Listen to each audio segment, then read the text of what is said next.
Well, in my role as a national account manager for Arnott's Biscuits, there wasn't a lot of things that went every single day the same, depending on what I was doing that day. So first thing, normally I would come in and check my emails and my calendar to see specifically what I needed to do that day.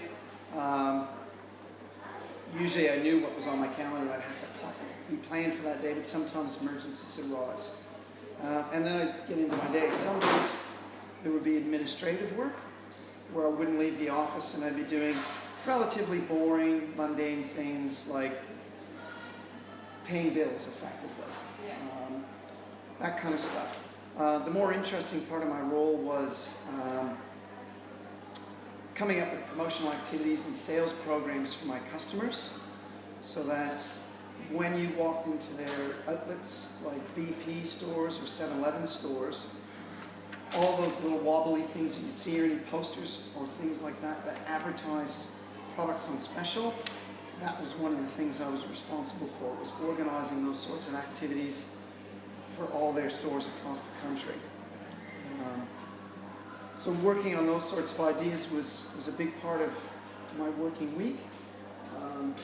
I also had several other people working for me, and I'd be coordinating their jobs and giving them tasks to do, delegating responsibility to them so that they could do their jobs. So I usually every day check in with, at that role, I'd probably check with those people almost every day, see how they're tracking, and follow up on what they were doing. Okay? For someone interested in starting a career in this line of work, what pathway would you recommend? More and more these days to get into sales, and particularly to progress up to higher levels, because I was about middle management. A university degree is very helpful, although not necessarily mandatory. But more and more these days, that's going to get you across the line. So studying a business degree of some sort is usually helpful, or accounting. But even then, a university degree is better than not having one. That's certainly one thing. If university is not your way to go, I work for a very large multinational corporation. Sometimes they would hire people without the university degrees to progress them up, who had worked for smaller companies and proven themselves successful at selling, and they would hire those people. What major decision have you made in your life that has influenced your career choice? Well, I've had 3 major careers. So the first career that I had, I was running restaurants and nightclubs and bars, and that was really a very interesting and fulfilling career, although it was a lot of work and time outside of normal work hours. So as a single man, young, it was a lot of fun, but then I decided that I needed to have more in my life than just my work. And although that's certainly possible in the hospitality industry, for me it was easier just to make a career change.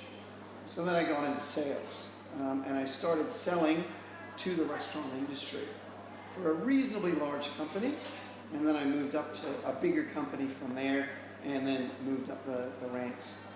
A few years ago I decided I had enough of the corporate lifestyle and wanted to put something back into my community, and decided to become a teacher. What educational preparation did you need to undertake to reach your current job?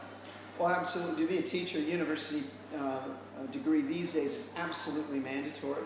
So I have a business degree, major in hotel and restaurant management, and that's what started me off onto my restaurant management and then business career. And then when I decided to become a teacher, I had to take 1 year of further study, do a graduate diploma in education, and that qualified me to then become a teacher. Why did this type of work interest you, and how did you get started? Well, my first job in the restaurant management interested me because I started working in restaurants when I was 13, washing dishes. And it really intrigued me that industry. It was exciting, and working crazy hours, and lots of really interesting people in it.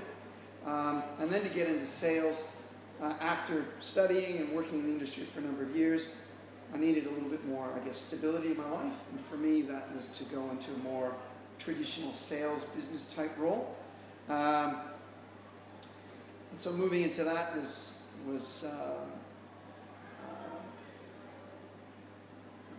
I guess, looking for that more stability.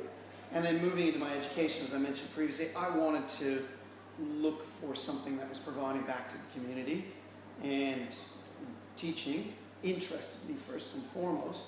And then obviously, I think I've got a lot to offer from my unique experience background. Yeah. If you were going to change direction now, where would you go and how would you do it?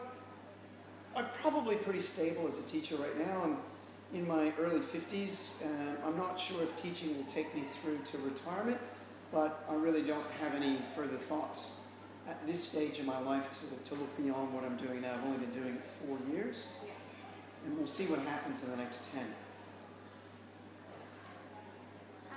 Have you ever been in a situation where you wanted to change your profession? What do you think your life would be like if you did or didn't? Well, as I've mentioned, this is my third major career choice. If I hadn't left my last job, I would not be a very happy person. I was very passionate about sales when I started, but I did it for a very long time. And for me, I lost that passion. I was unhappy in my job. And Courtney, you might recall from food studies last year that I used to be a lot bigger than I am now, because I was dissatisfied with my job, and I found it very stressful where I hadn't before.